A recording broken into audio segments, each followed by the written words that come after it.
Hey, happy Wine Wednesday. Happy Wine Wednesday, Canadian wine lovers, Carl's Wine Club members, everyone across the country. Welcome. Another exciting week in the world of Canadian wines. Oh, mine. Oh, how exciting it is. It sure is. It sure Isn't is. It's it? never a dull Isn't it? moment. There's updates coming up left and right. There's wineries opening up their tasting rooms for the season.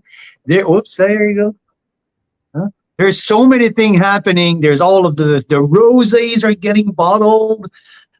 Changes about like a new winemaker starting new project, but also we have this week update on our en primeur #1 wine of the year, the new 2020, the Colleen from the Rennie Estate winery from the Heron Pond Benchland Vineyard. So we have some update for the people who already ordered their en primeur Cabernet Franc appassimento. So exciting week. We're going to talk about Da Silva. We're going to talk about Tinhorn Creek. We're going to talk about Swan Staff. There's so many things that we have in the lineup today. I am super thrilled. So welcome, Mira Boucher. It's Wednesday night. How do you feel? Feeling good. How are you, Carl Boucher? Oh, you know what? Feeling like the spring, just like my shirt. I'm just feeling festive. I'm feeling like revigorating. And I know that's a tough one that I have a hard time.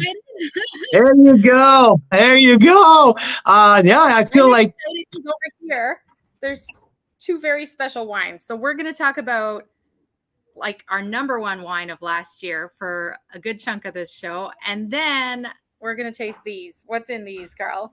Well, I can't tell everyone right now, but I smell it.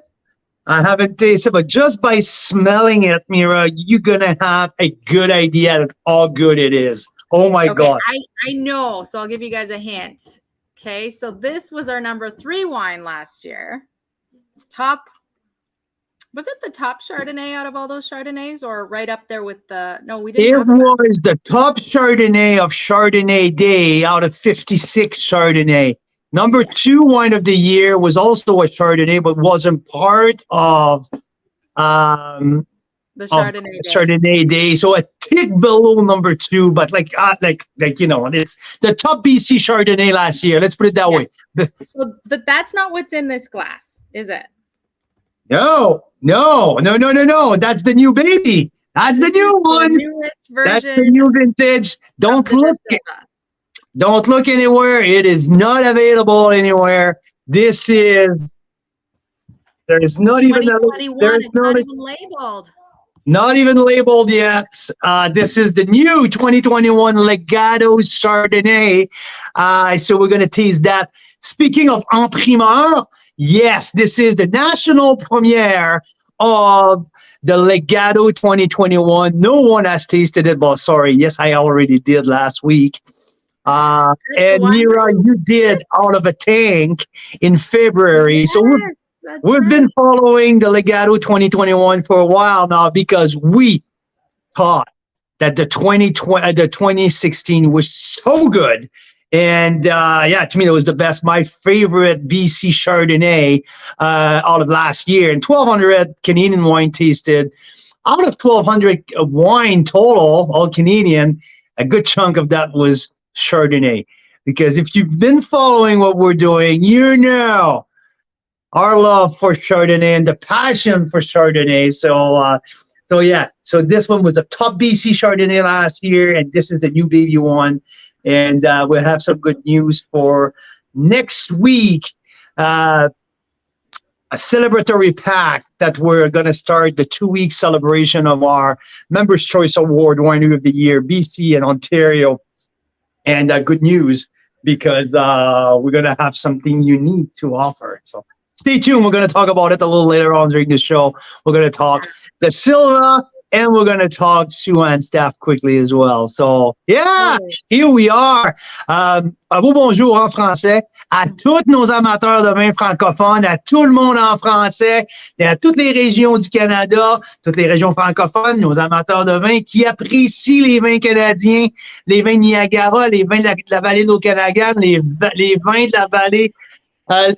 la vallée de Oh, j'ai un blanc de mémoire en Nouvelle-Écosse. Les vins de la Nouvelle-Écosse, la vallée d'Annapolis. There you go. Et voilà. Sorry, I had a blank here. De partout au pays. Un beau bonjour à tout le monde dans la belle province de Québec qui nous suivent à toutes les semaines. So, ce soir, on parle de notre en primeur, le deal vraiment spécial qu'on a avec le Niagara Custom Crush Studio et puis Rennie Estate Vineyard, qui est un de nos partenaires en Ontario, mon vin numéro 1 de l'année l'an passé, le Colleen, appassimento Cabernet Franc. On a offert à tous nos membres. Il y a deux barriques qui vont se faire embouteiller très bientôt. On offre le Colleen 2020 en primeur. Il y a encore quelques quêtes disponibles. On va parler de ça. On va parler de l'évolution du vin en barrique parce que on va donner une petite update à tout notre monde. Donc, un bon show. Et puis, dites-nous un beau bonjour en français dans la colonne ici des commentaires. Laissez-nous savoir de où vous nous écrivez, quel vin vous avez ouvert ce soir avec vous. Un beau bonjour. Vicky, good evening. How's it going out there in Sombra, Ontario? Hope it's doing as well. I heard that it was pouring rain today after I've talked with some people at Pearl Morissette today. So I was bragging how beautiful it was and how sunny it was here. So I got told to shush. And it was pissing rain in Toronto. I don't know if it was fake news, but I did see something about a potential tornado or something in a part of Ontario. So I hope that does not materialize. Hope not. So yeah, we had some chat with our friends. So where should we start here today? We don't have a guest. We were planning to, but we won't. That's okay because we have so much information and we know this winery so very well. So where do you want to start, Mira? You're the lead in here, so you tell me. Okay, I'm just an employee. I'm just an employee here. Right. Well, you know what? It was actually, let's start back on your birthday last year where we were going to on the way to a Red Sox games, right? Blue Jays and Red Sox game in Toronto. For those that don't know, Carl is a big Red Sox fan, a big baseball fan. So yeah, we just got swept by the Pittsburgh Pirates in the second series of the year, opening weekend last weekend, and now we're already starting to shit the bed. So yeah, not a good start for the Red Sox. Let's move on. That's right. That's right. So on our way from Niagara after a great 10 days in Niagara, we've done so many great things, met so many people, tasted so many wine. We had one more stop to do, completely impromptu.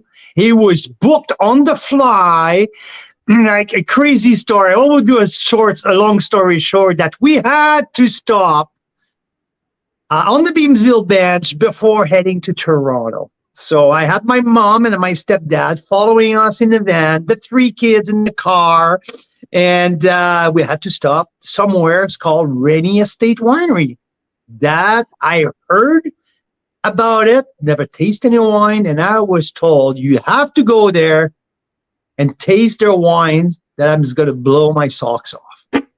Yeah, so we actually spotted the dome where the baseball game was going to be held across. Kids all the time. And we stay mainly at Fairmont, but we always have to have 2 suites. Yeah, and it was like just for that. But it was right near there. You could see the Toronto skyline from this beautiful vineyard. And we found out it's 50-something acres, planted way back in the mid-90s. 1997, I believe. They purchased the property in 96. And in 99, they planted 49 to 50 acres, prime land on the Beamsville bench. They were already some really notable, like some big guys, some of the top names in the grape growing business, eyeing that property in '96 when Graham Rennie purchased it. And when Graham was starting to plant, someone knocked at the door named Mr. Triggs, Donald Triggs, saying that was such a prime spot to grow grape that he really wanted to have something to do with the grape growing. So he helped Graham Rennie to oversee the whole growing aspect of the Heron Pond Benchland Vineyard on the Beamsville Bend. So it became that beautiful piece of land that we know today, where Graham sold most of his grape to some of the really top producer, in Niagara, but keeps the cream of the crop. There you go. That's from last fall. Is a shot from last fall from the vineyard here at the Heron Pond Benchland Vineyard. Look at these grapes. But yeah, so Graham keeps 10-15% of the top grapes of his property, where it's planted with Bordeaux varietals, Cabernet Sauvignon, Cabernet Franc, a little bit of Merlot. But there he has also some Pinot Noir on the property and some Chardonnay. So yeah.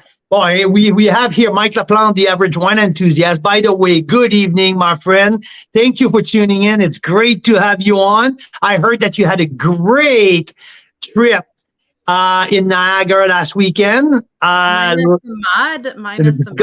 Minus the mud, minus the rain. But let's say we weigh the trouble that you had to go around versus the great wine that you tasted. Mike, how was your trip? I hope you had a lot of fun. And I saw that you purchased some pretty good wine during your weekend. So glad that you can make it. Brian Schmidt, Mr. Brian, the man, the myth, the legend. Good evening. Thanks for joining us today. Yeah. That is so cool. The GGC AGM, this must be a grape growers something. Yeah, probably.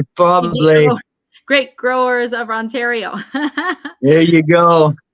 Yeah, so the Heron Pond. So it also, where was I before I say hi to Mike? Sorry, I just got all sidetracked here. Okay, so Don Triggs said, hey, you don't know what you're sitting on here when Graham Rennie bought this land in the 90s. And you know what? It is a gorgeous site, but more importantly, it makes some amazing wines. Now, Graham had a bit of a thing for appassimento, right? Yes, he went to the Massey School of Appassimento. He was so passionate about the whole thing, and his thought was, appassimento makes such a big, bold wine, and here we don't always like the wine that the Graham likes is big, bold, and heavy wine. And he's like, maybe my only way of making every year the style of wine that I want here in Niagara, it's maybe to go appassimento style. So he picked up the phone. He got a couple contacts here and there, and he called up the people at Massey. And he went and spent time out there, and he learned the whole trick of the appassimento. And what is the appassimento process? Just for people who are tuning in and wonder, what the heck is appassimento? Which kind of grape is that? Or which kind of rocks it is, or whatever it can be, right? So appassimento is a process. The appassimento process is the process of drying grapes to reduce the juice, to reduce the water content in the grape, shrink the grape, but concentrate. It's the action of concentrating the flavors in the grape. So slowly over time with air drying. And so you go from like a grape that looks like this, like look how juicy that looks. Oh my God. Mm-hmm. And then it gets dried up like that. And then even more, like they become almost like little raisins, right? Exactly, right? They lose like 50 to 60 or all the way to 70% of their water content. So the only thing you have left, it's sugar and extremely concentrated flavors. That's why appassimento are higher in alcohol, because the sugar content is much higher. Yeah. So anyway. And so this is actually a picture care of Mike, the average wine enthusiast. I think this is from your last trip to Niagara before the one you just had. And so at Rennie Estate Winery, this is the process that they developed, I think, with the Vineland Research Center. Yeah. Yeah. So they developed a special Niagara way of doing appassimento. Well, it's more they designed a drying chamber for him. So they have patented and designed a new drying chamber for Graham. And yeah. Like that. That's what it looks like. So really interesting. What ends up happening, I think, is the wines taste amazing. So I'm really glad they figured out all these things. And so it paid off, because we tasted these wines last year, and we tasted a lot of wines last year, and this particular one, the Colleen 2016, was your wine of the year. So yeah, so here we were. I left the bottle downstairs. So yeah, so the 2016, the Colleen Cabernet Franc Appassimento was in the lineup when we tasted. I don't know if Mira have some pictures of the tasting bar that we had at Graham's house on June 27 last year. But we had the Super G, the G Assemblage. We had Christine. We have the whole lineup of appassimento. And while Graham thought that maybe the Super G or the G will be right up my alley, I was like, you know what? This is the winner to me. And the Colleen was, to me, at the top. At that time, it was showcasing so much elegance. And let's put that in perspective here. We're talking about elegance in the appassimento world. The elegance of a Cabernet Franc appassimento at 17% of alcohol.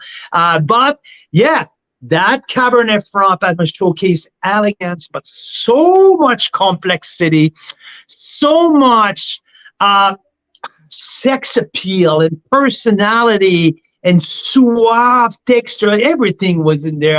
I lost my mind when I tasted that wine.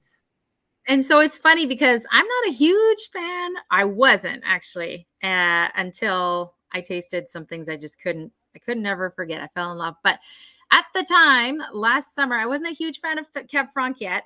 And you, my dear Carl Boucher, were not a big fan of appassimento. You've said that before, and yet here we are. We fell completely in love with this wine, and it was our top wine of the year. Well, yeah, and then when we say I'm not a big fan of appassimento, it's just like I've been to Veneto and I tasted to some of the most iconic producer.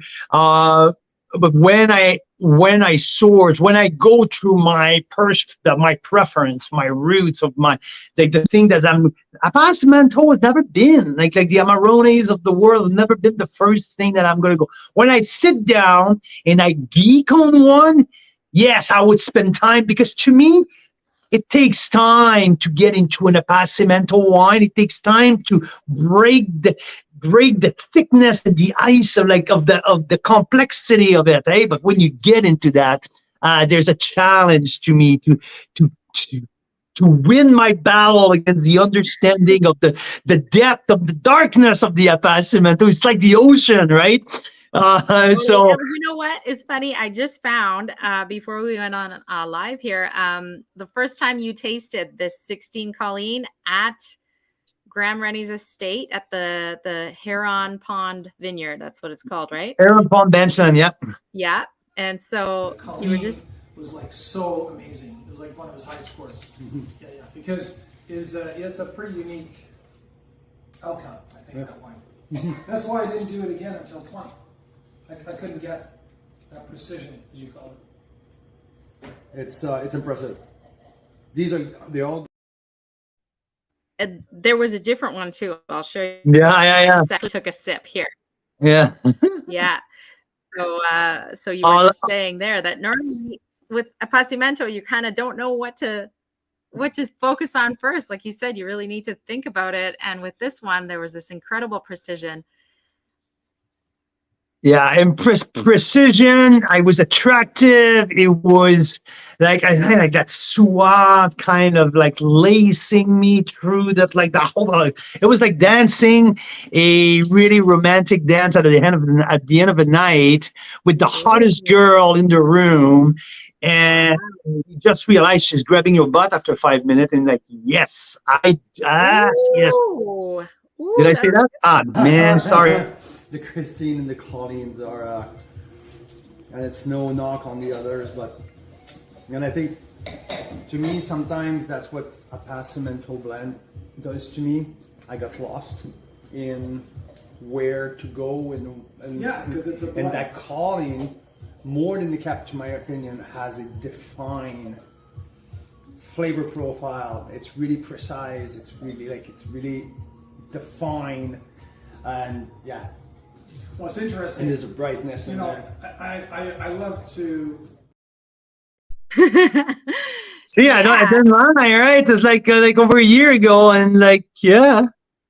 Yeah, totally again. Well, I got a great comments here by I don't know who it is exactly because I can't see it, but he said the faithful to the quality of the vintage, 2016, and not again until 2020. That's exactly what it is. It is exactly so. Graham, since he started to produce all of his appassimento line, produced the Colleen only 3 times since the early 2000s. Only 3 times: 2009, 2016, and 2020. That's it. He reserved the Colleen and the Super G exclusively for the exceptional vintage. And to his standard, it's been 3 times in the last 20 years. 09, 16, and 2020. Last week, like if you were with us last week, we talked with Adnan Aysel, who's another winemaker, winery owner, who focused on big and bold wine in Niagara. Ayseller, in 2020, Adnan called it the vintage of the century. He produced exclusively reserved wine in 2020. That's how good this vintage is. So that's where our project, that's what we want to talk about tonight. That's with our relationship with Graham at Rennie Estate. That's how everything started. I went down there when they founded the Niagara Custom Crush Studio. He called me up after our tasting with him in the summer. He said, hey, that's what we're doing. We're going to start that communal place for artisan winemaker. It's going to become a place for small artisan winemaker to come and make their wines all under one roof. And he's telling me the whole project of the Niagara Custom Crush Studio. And I was like, wow, this is fantastic. Just like they do in Washington State. There's a couple of them in Napa Valley, in Europe. Yeah. So we went down, I went down there, and we've worked with Graham, and I put together my top 10 wine of the year, and there was not one wine throughout my 1,200 wines that I tasted last year who got a better score than the Colleen 2016. So I called up Graham in December, and I said, you know what? You're going to be the wine of the year of Carl's Wine Club this year. He's like, oh my God, I can't freaking believe it. He's losing his marble. He's just like so freaking happy. He said, hey, I have an idea. No, he hung up, and like he started to text me like a bunch of stuff like how happy, and half an hour later he called me back. He's like, I have an idea. Okay, what's the idea? He said, do you know the process of the future, right, for the Bordeaux wine? I was like, yeah, when they sell wine 4 years in advance, when the wine is just getting in barrel. So the wineries are sitting in future. It's called en primeur, wine en primeur, right? It's like, how about we do that with the 2020 the Colleens? How cool is that, right? So I was like, okay, how many barrels are you planning to make? Oh, he said, oh, we don't make more than 2 barrels of that. So this is literally the barrels. Like these are the 2 barrels right here. The two at the bottom, right? The 2 at the bottom, the 3 at the top are the Christine, so it's Chardonnay, but the 2 at the bottom are the Colleen. Yeah. So it is the 2 barrels of the wine from the vintage of the century, according to all the data, to the numbers, to the winemakers. It was the warmest, the driest, the hottest, the harvest. It was so late, 2020, especially for the type of wine. If you focus on Pinot Noir Chardonnay, maybe it wasn't the best vintage on record in Niagara, because Chardonnay and Pinot Noir needs a little bit more finesse. When you make big and bold wine and you need full ripeness to express exactly what you want to do, 2020 was the vintage. So yeah. And as I say, you offer me the juice in the barrel that we can offer our members. It's like, yeah, and I'll do even better. So what? He said, you know that these wines are going to be completely sold out, right? Oh yeah. No shit, right? Thanks, Sherlock. So you're teasing me, yes or no? You say, no, I'm gonna give your member a deal. We don't hear that quite often. That's what you mean.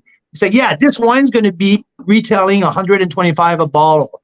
The 2020 Colleen is gonna be $125 a bottle. It's gonna be one of the most special wines that Niagara ever produced. Okay, so what do you want to do? He said, I'm going to give it to your member. I'm going to, for you and your wine club members, $100 a bottle en primeur. So that's what we're doing. So yeah, we already started the program. We already sold what? 8, 9, I don't know. Like, I'm not sure exactly how many cases, but we got. Yeah. So Graham basically said you guys can have up to one of the 2 barrels, which is about 20 to 25 cases. So yeah, let's say it should be like 22 cases. Gone, guys. Now Vicky's saying great name, and that's because the Colleen is named after Graham's daughter. Yes. But also Colleen is Vicky's daughter's name. Oh, I see it. And you know what else is interesting? It's farmed from Adelaide's block. The vineyard block is called Adelaide's block, which is his late mom's name, Graham's late mom's name, and I believe late mom, right? Or yeah. Sadly. And another one of our members who bought some of this wine said, well, that's my mom's name, Adelaide. So that's why she bought it. And it was kind of a celebration. So I love it because it's, wine gives us a reason to celebrate, whether it's a Monday night wine or, a 50th anniversary wine or whatever. But this is a really cool, special wine with a beautiful story that you can have for those really special celebrations. Well, and we had a couple of emails in the last couple of weeks, actually, where people say, hey, I'm looking to put something in the cellar for my newborn baby, or for my son is 4 years old. And I want something like a couple bottles for his wedding, for when he gets married. I'm like, there's a few options out there, and I know exactly what to talk about. Like, these wines are exactly for that. This wine, the Colleen 2020, it's going to age for 20 years. Like, the ageability of these wines are absolutely off the chart, in the structures and the whole thing. So, yeah. So we had the chance in January to receive a sample of the Colleen 2020 off the barrel. I tasted it live. And, I know from forecasting, like, we do the projection of what you taste off in the barrel to what it can be in 5-7 years, because I think these wines need at least 3 to 4 years after being bottled, of bottle aging. Not only now we're 3.5 years. This wine's going to be bottled 3.5 years after harvest.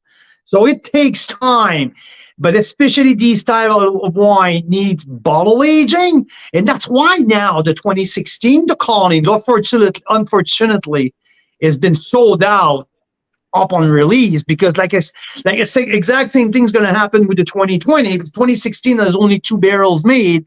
So 50 cases, Graham's couple personal friends, this and that, fan of the brand, boom, out. gone, right? And now we're all geeking around and we're all losing our mind. This one is so fantastic. Yeah, but it's not available anywhere. So I'm like, darn it. But yes, now we have the 2020 available for a very short period of time because the en primeur, when it's over, probably the wine is going to be all sold out. And we're going to hope, cross our finger, and wish for the next best vintage in the next 3, 4, 5 years. We don't know when it's going to happen, right? 2009, 2016, and 2020, 3 times in the last 20 years. So, yeah, pretty cool. And 2020, we know, is the vintage of the century for Niagara. So it doesn't surprise me that it was 2020, and I've got big expectations. Now, I tasted it with you in January out of the barrel, and it was pretty spectacular. Oh, it's unique, right? I mean, Mike LaPlante, so this is care of Mike. He sends the best pictures. Thanks, Mike. This was you and Graham at where? At the Crush. So at the Niagara Custom Crush Studio, we did a back in September, I believe, late September. I went to spend a week with Graham to help him getting started with this team at the Niagara Custom Crush Studio. And we did a private event, 2 days of, we were taking a group. We went into the Heron Pond Benchland Vineyard. So at this property, the 50-acre vineyard. So we took a group, 2 private group there.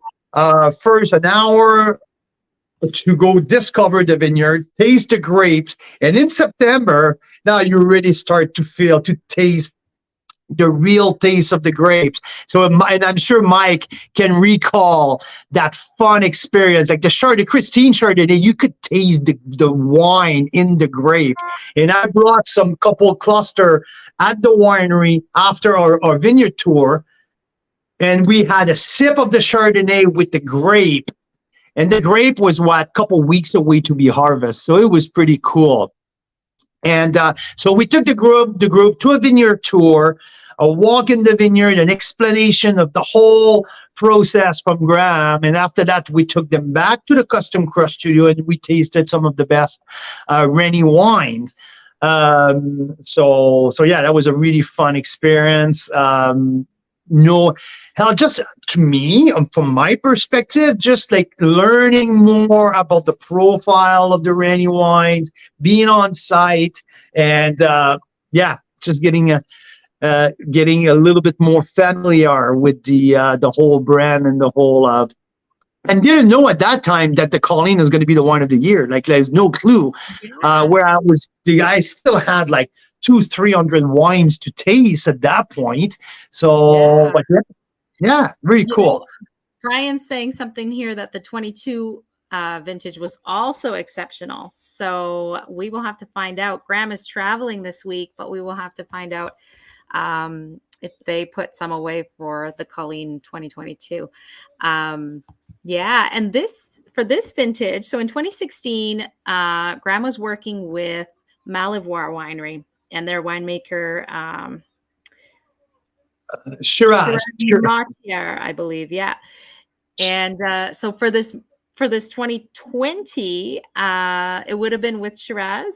So Shiraz started the wine, but Marco Piccoli finished the wine when Graham started to make the move from Malivoire, where he was producing his license under the Malivoire. That's what a garagiste winemaker does. They don't have a facility. So that's where Graham's mind was when he founded the Niagara Custom Crush Studio, right? He wanted to find a permanent home for his own brand, but also help other garagiste winemaker to find or virtual winemaker, garagiste winemaker. You can use the terminology that we want. But so that was the whole process. But Marco Piccoli, who was at the helm of Arterra for 15 years. So Marco came on board with Graham.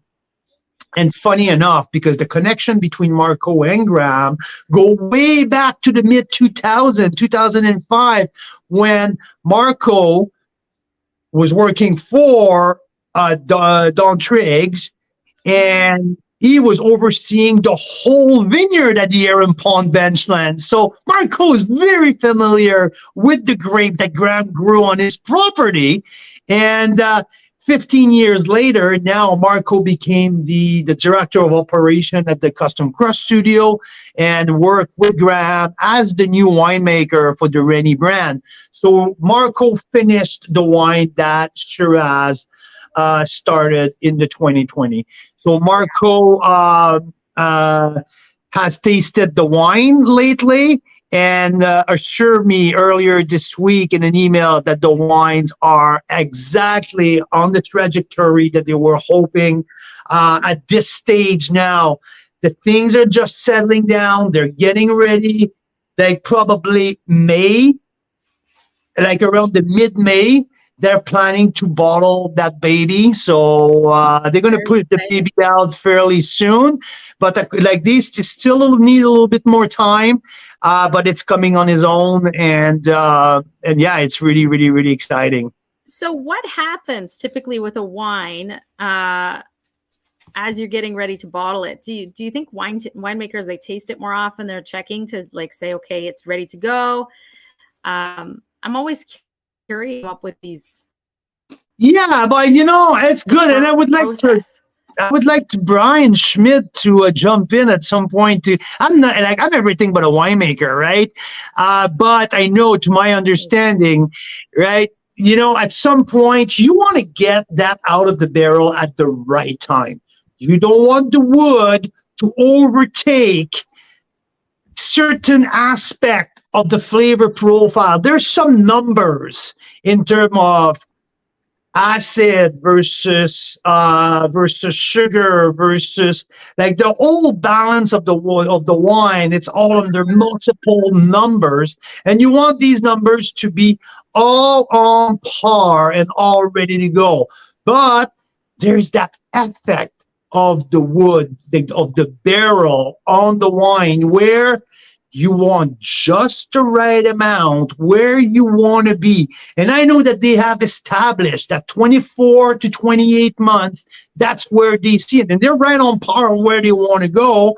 But at that very period of time, at this time now, they're so close to have the perfect, it's like building something on the computer, right? Like, okay, I got this. Like, I'm almost ready to push the button. And I think they're tasting the wine probably bi-weekly at this stage to make sure, but they want to look at on the roundness, like how's the tannin is, how's the tannin are showing on your palate, right? So the level of oxidation and all of that. Yeah, because it's alive. It's alive in there. Like, it's doing its own thing. And I have heard winemakers who we've talked to that have said, like, oh, it was ready to bottle, so we just did it. Or it wasn't ready. We had to give it a little bit more time. So it's like a living, amazing thing. It's pretty cool. Yeah, boy, you remember like we had that conversation with Ezra Sipes about when I think it was the 2014 Reserve Merlot that they didn't exactly have the kind of growing season that they wanted. They had to harvest a little early, and they were planning to have a 16 to 20 months of barrel aging, and he ended up to have it for 48 months in barrel because, darn it, he just he just didn't have what he wanted. Right, so he just let it sit as long as he was having the texture exactly that you wanted, how the tannin will react to your mouthfeel and all of that. So at this point of time, it's a little bit more of a preference game. It's a little bit more of a where I want to be with my baby. So yeah. Nice. Mike's having the 18 Sunset Sangiovese from Tender Hope. Nice. Oh, good. The roundness of that wine, I like that little Sangiovese from Washington State from our friend F.P. Perrell here in Kelowna. Yeah. Brian's saying time in barrel is regulated by oxidation. Knowing when to pull wine from barrel is the key post-bottling wine life and aging potential. Oh, okay. So building that protection, building that oak integration in the wine is part of the structure of the frame of your wine, right? So when Brian talk about the aging potential is to build, like longer you have it in barrel, when you put it at the right time with the right acid and the right barrel influence will help to protect and keep your wine the solid and structure in bottle for as long as possible. Fantastic. Hey, I think it was Carolyn Westcott that said there's 1,000 decisions in every bottle of wine. I like that saying. I love that because I think you see it with something like this, like, oh my gosh, I mean, this is why we don't make wine. We just drink it. It's to me, it's kind of stressful. It's like every day you have to make a choice. Are you going to do this? Are you going to do this? It's like one of those books, they used to have those books, do you choose path A or path B? And then you can end up in a completely different story by the end, right? So absolutely. So that's where we're at with our en primeur program. I love this. Brian's saying, let's do a Wednesday night talking about barrels. Yeah, I would love to. Let's bring maybe 2 or 3 winemaker on at the same time, and we can go exchange about philosophy, because I know like when we talk with Thomas Batchelder, it's barely exclusively use neutral barrel, and he introduced a new one like only when he needs to keep the circulation, to keep his process alive. When you talk with Graham, his concept, his vision, his philosophy, it's all about the best new French oak barrel. And sometimes I talk with Rob Hammersley at Black Market with his philosophy and how he likes his wood, like when he ferment his white and versus his red. Yeah, great idea, Brian. We could really do something like that. Let's get a Cooper onto, different vessels for sure. Change things. You said something once, Carl. I think you like this one, Mike, that the barrel is a little bit like the makeup. Yeah, you can have like tasteful makeup, you can have like natural looking makeup, and then you can have like way over the top makeup. Something will ruin someone's makeup. Yeah. Like sometimes it's just too much and you're like, oh, okay. Right. I bet that this lady can look pretty good with half of that. So, wow, this is so judicious. It's just so perfect. Like she looks natural. It just enhances her feature. It's just like perfect. Or maybe like, it would have maybe she may have looked a little better with a bit of makeup this morning. Oh. You can't say that these days anymore. No. Okay, God darn, no. But so you know what? That was not the plan. The plan was to talk about that for 15-20 minutes at the beginning of the show. And now we're 50 minutes in, and we didn't even talk about half of what I wanted to talk about. With what? The Colleen? Yeah. Well, I love That's okay. I love that. I really love where we went with that conversation. That's awesome.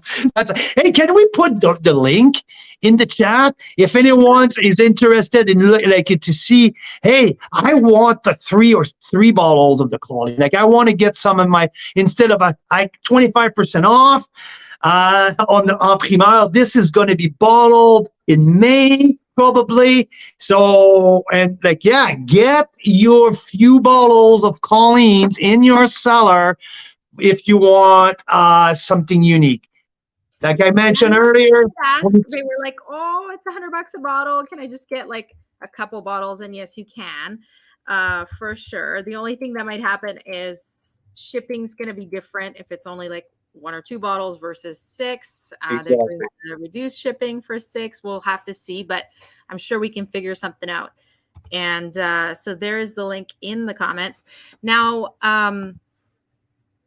what else did you want to talk about? You said you had lots of things you wanted to talk about. Oh, well, my mind went completely different ways. So I Right. think that's what, yeah, no, that's where I'm at with that. I just want to remember, like, I just want to reiterate people how special this wine is. I still taste the 2016. Like, I think about it and I still have that plush, velvety texture, that deep complexity.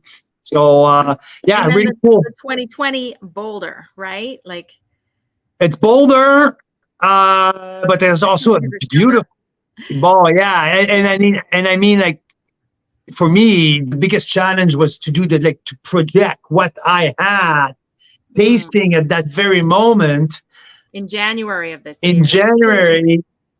Fast forward to what it would look like in 5 years. Obviously, it was much more aggressive, and the tannin was biting you. But everything that I tasted was not a surprise. That's a wine in barrel. That's a monster of wine in barrel, who's going to last for 20 years. So, but there's a softness in the same time. There is that iron fist in the velvet glove, right? That huge. And there's like a complexity and something that's enjoyable, even though it was in barrel, right? And very young, because we've tasted wines too that rip your face off, and then we tasted them 3 years later and they still kind of weren't very balanced. Whereas this is one of the few wines I've tasted in barrel where I'm like, I would actually drink this now. Yeah, and for me, when I put my geek hat on, and I'm just saying, oh, this is enjoyable now. Can you imagine in 7 to 8 years? This is going to be out of this world. And the structure, the backbone, the frame of that wine is so solid that it's going to last forever. And the depth and the complexity is just like astonishing. So that's right. Yeah. Well, I love it. And hey, speaking of other things we wanted to talk about, I don't know, it must have been very special, that Colleen, because it kept my mind off of this for the last 52 minutes. But this is very exciting, isn't it? So now from en primeur, from the number 1 wine of the year, this is our top BC Chardonnay of last year. Our number 3 wine of the year, this is the Legato. They're both 2016s. They were both 2016. This one is 2021. So the one in our glass is now 2021, and we just talked about the 2020 for the Colleen. But yeah, see, it doesn't even have a label yet. We just picked that up.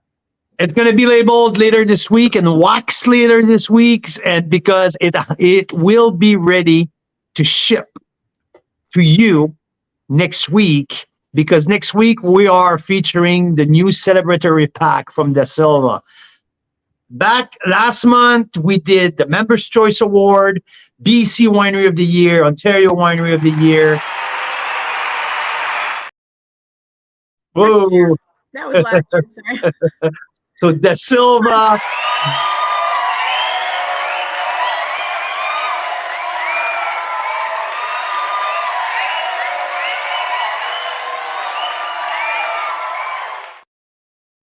Da Silva. I don't know what happened to it. So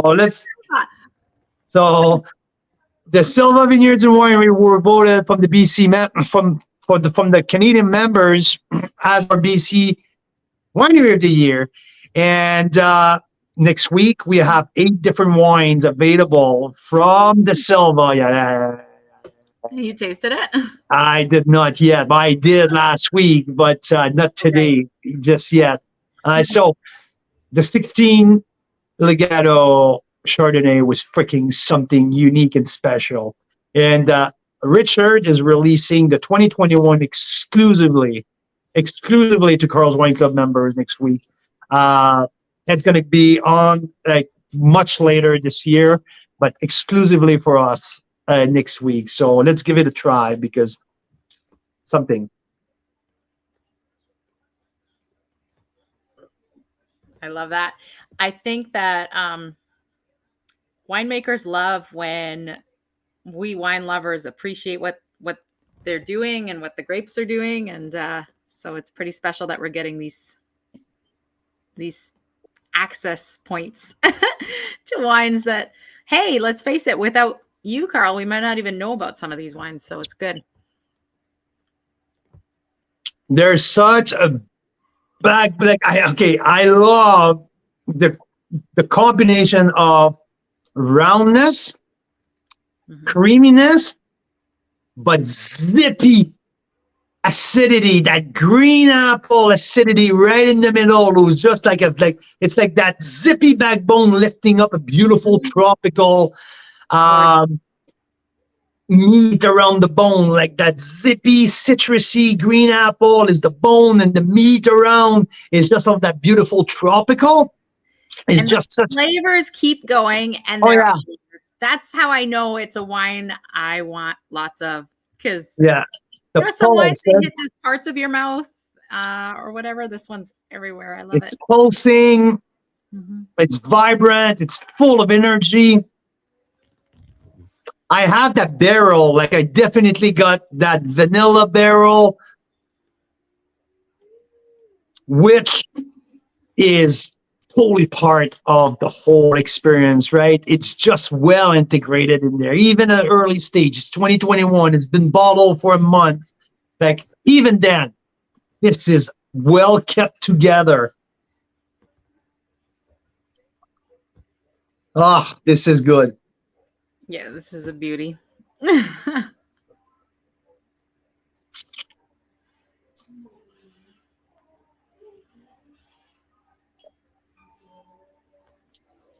Yeah, this is vibrant.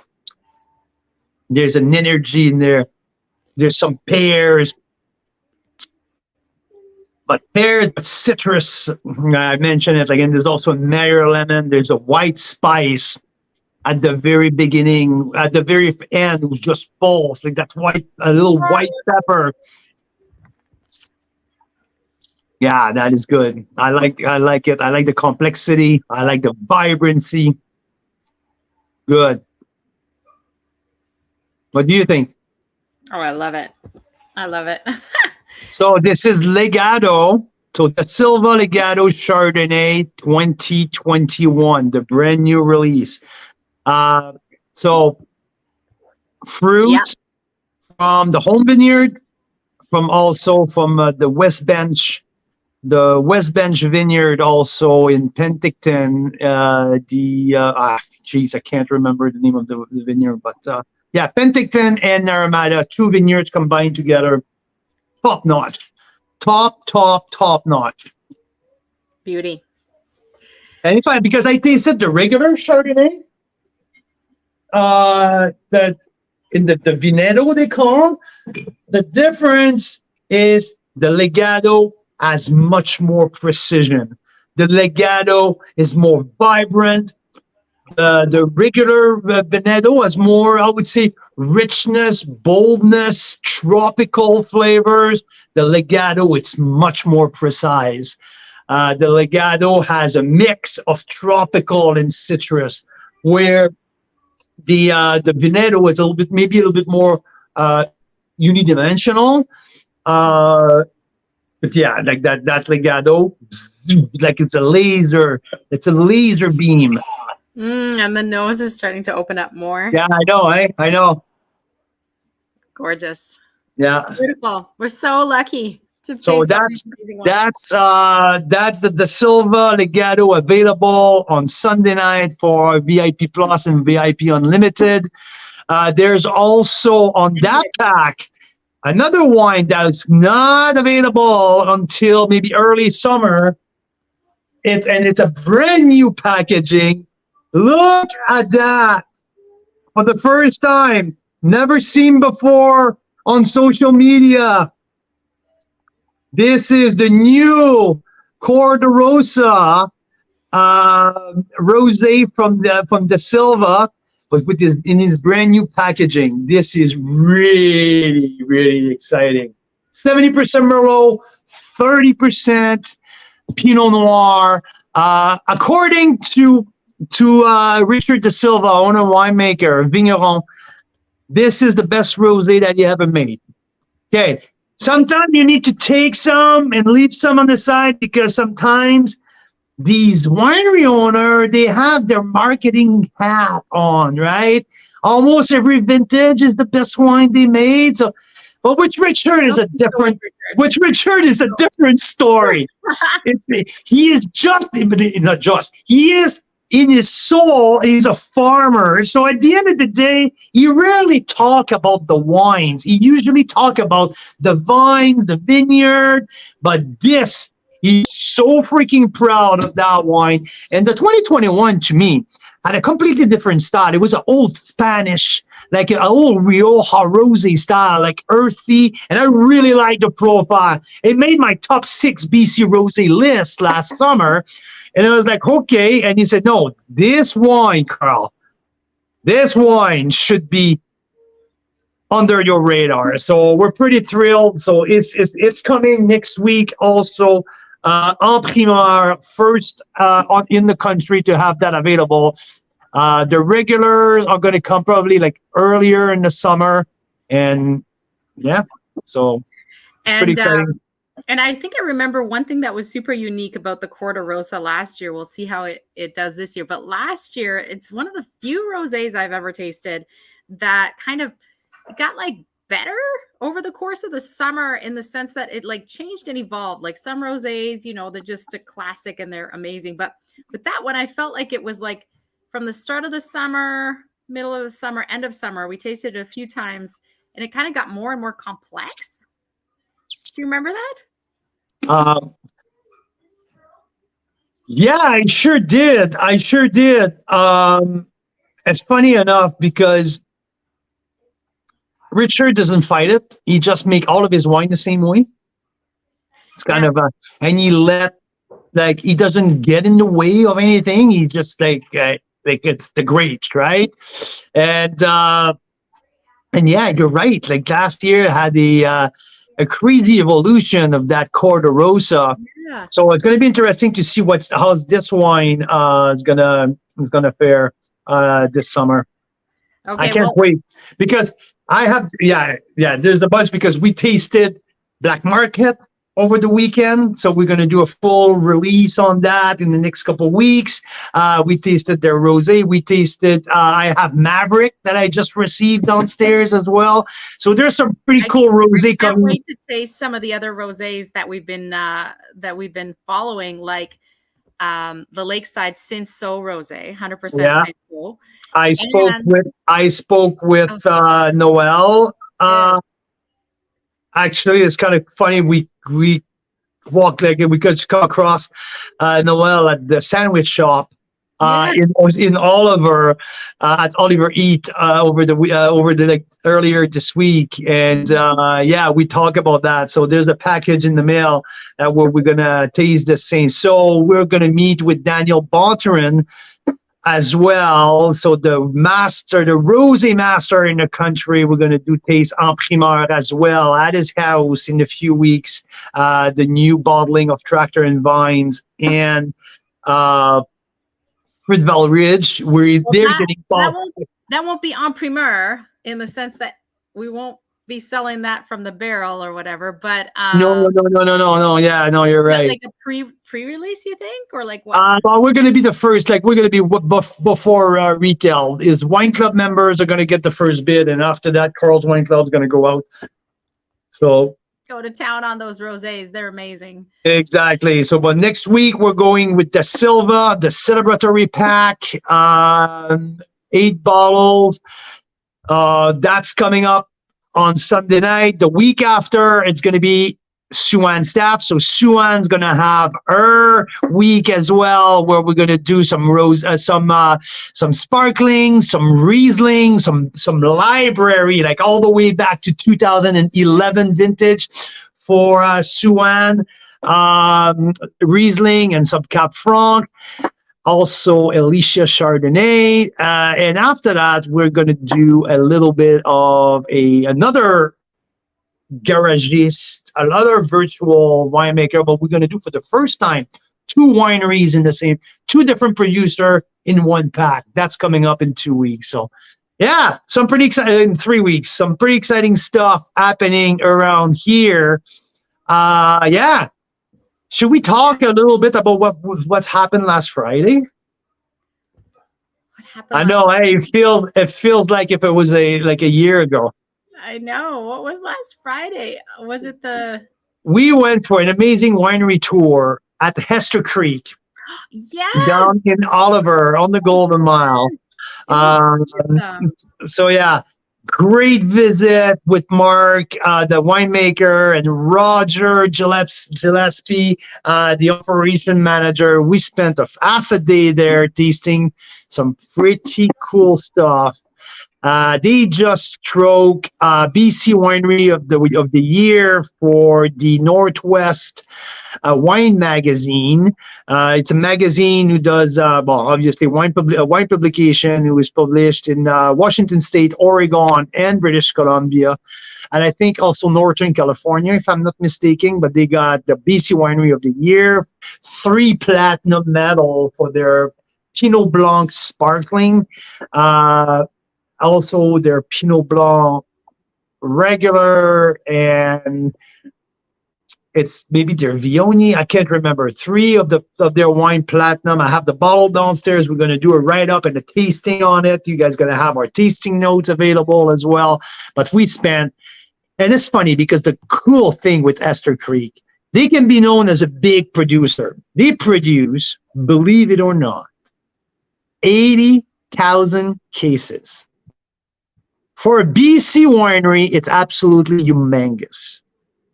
But the cool thing is they have a bunch of small little projects, a bunch of small 200, 300 cases project on the go. And they have vines going back all the way to 1968. So we're talking about 70 years old. We're talking some like old Pinot Blanc, old Syrah, old Cap. Like they have an outstanding portfolio of wine there. Yeah, it's pretty cool. And we'll have to chat more about it because just look at all these pictures and videos we got. Like such cool stuff. I mean, I tasted wine from 64-year-old vines, for Pete's sake. That's crazy. So yeah. Really surprising, wasn't it? Surprisingly good. And you know what else I love about them is they're still totally independent. They're still independently owned by a guy who was a trucker his whole life in Prince George, and I think he's 84. He bought it from the family that started it, who were Italian. Great stories. They have this amazing chef and restaurant on site, and they do cooking classes. It's so much fun. So yes, we're going to have to talk more about Hester Creek soon. Absolutely. And it's funny because it's kind of our hockey connection with our kids who leaded us finally to connect with Hester Creek. The operation manager's daughter is playing with our sons in the same hockey team this year. And finally, we connected and we had that amazing tour, and we're going to work on something probably for the late summer or falls with Hester Creek. But yeah, it's really, really, really exciting. One other thing was really exciting. I think was it on Monday? No, I think it was on Sunday. Sunday night, we opened a bottle of wine here. That's what we opened on Sunday. On Sunday night, we had a flank steak on the grill. And that's 2007 Tinhorn Creek Merlot, Oldfield Series. 2007 Tinhorn. You know, when people say that Canadian wine can't age, oh, sorry, I was about to do something pretty not appropriate, but yeah. That is bullshit. Our wines, the Canadian wines, can age gracefully, and this was another amazing proof of great winemaking, innovation, because Sandra Oldfield was the first one to use screw cap with the vision that, you know what, I'm sure that it's going to last forever. and now 16 years old and just going strong. That wine is just, it was just so beautiful, so round, so juicy, soft, and it was like satin, right? It was gorgeous. Yeah. And I mean, we're not talking like super expensive wines. It's like it was $25 when he released it in 2009. It was $25. Right. So in today's dollars, that'd be like 35 maybe, right? So or 125. I don't know. Sandra is the bomb. Yes, she is. Everything. Yeah. It's so great to, to revive these people sometime, like just to bring back their memory, in the sense that like Sandra is off the spotlight, right? She does her thing, but what she's done for the industry back in the late 90s and in the early 2000s, the script she helped build the freaking story. She has such an amazing influence in what on what we're doing today, and and just to taste what she's done back then, 16 years later, and have like that proof is in the pudding. Like to have that, there you go. She told us so. She sure did. Totally. So yeah, it was pretty cool. It's pretty cool. Really cool. I love it. I love it. Oh, what else? 2 Chardonnay that we opened in great company this week. Last Wednesday after the live, we went to one of our friends who opened the Cave Springs CSV Chardonnay. And on Friday, we had a Bachelor 2019 Wismer Foxcroft. No, you got it. And darn it, these guys are good. Which was your number 2 wine of the year. So we just had the number 2 and number 3 wines of the year in the span of a few days, and we just talked about the number 1 wine of the year for like an hour. So this has been like wine of the year. Oh, and number 4, we had number 4 on sale last week, the Bellaterra Cabernet Franc. Oh, yes. No, number 5. Sorry, there was number 5. Number 4 was Mount Boucherie Cap Sauv. So the Cap Franc 2020 from Bellaterra was on sale with our crazy deal that we had last week. Who, by the way, if you're in the eastern part of the country, you already got your order. If you tasted these little $15 wines and you liked it, and you say, shit, I should have ordered many more wines. Should have ordered more of that. You can use the link. Okay? We kept the link alive so you guys can order more. And that's actually happened. So these guys are so fast to ship out. Like, what happened with your mom's order, Carl? You sent it to them she ordered around noon. So my mom lives in between Montreal and Quebec City. She's right in between. So Wednesday at 9:30 BC time. So that's what time? So 9:30, 10:30, like just around 1:00 p.m. Eastern time, she said, you need to order me some of these wines. Wednesday, okay? Wednesday. Friday morning, she had her wine at her house. It took a day and a half. That's crazy. That's crazy. Better than and now she wanted more. She had a few bottles over the weekend. She said, we need more of that. Send me more. And that's funny enough. Yesterday, we got a couple of orders coming in. It was for members who ordered last week. Like, didn't this person just order a case and now they're getting another case? And it was clearly like they just received it. They tried some of the wines and they got more. So we contacted Bellaterra and we had an agreement that we're going to keep the link open. So if you guys need more, just order more. Same deal. There's not that much left of some of them, but we will keep it open as long as we can so that you guys can stock up on summer wines. Fabulous. Well, Carl Boucher, it's been fun chatting. Canadian wine lovers, we're going to need your help very soon because we want to go across the country with the Canadian Wine Challenge, going to different cities this fall and also in the wine regions during the summer. And we want to to challenge wine lovers to drink more Canadian wine by telling the story. So what we need your help with is we need to know those people who are not yet converted in your circles, those people who drink wine, they like wine, but they go, not Canadian wine. What are the top 3 myths that they believe that we need to dispel once and for freaking all? I think some of them are like Canadian wines don't get ripe enough. Yeah. So Canadian wines can't age. Number That's one. one.